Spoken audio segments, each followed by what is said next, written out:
Jalmanjar Farmhouse by Put Your Hands Together, BioArchitects in Ahmedabad, India. The Jalmanjar Farmhouse sits at the periphery of a 12.5-acre farm on the outskirts of Ahmedabad. The gable end of the jali wall is the first sight as one approaches the home through the tree-canopied internal road of Jalmanjar. This perforated envelope of compressed earth blocks sheathes the house from the direct sun while allowing the wind to breeze through the windcatchers inside.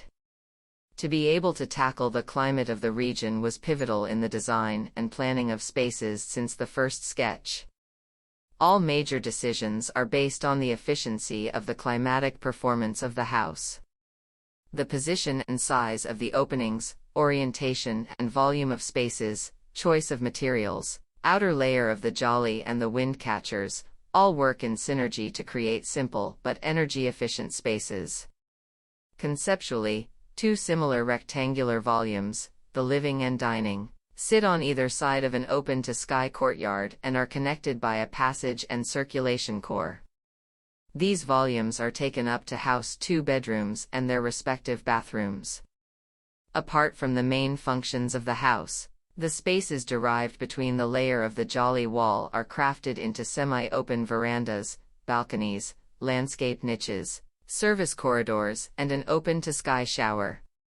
The home features 9-inch thick load-bearing walls made out of compressed stabilized earth blocks coupled with a hybrid steel and concrete structure. Using CSEB for the walls allowed the spaces to harness the thermal properties of the earth and keep the interior temperatures cool. The roof, supported on a steel structure, sits higher than conventional height, which increases the volumes of the bedrooms, allowing comfortable temperature at all times. One of the intentions behind a G+1 structure on a 12.5-acre land was for the built form to cover as little footprint as possible and let the main focus of the land be the farm, hence designing a farmhouse in its truest sense. The expansive north windows in the living and the kitchen are planned to open up completely, diminishing the boundaries between the house and the farm.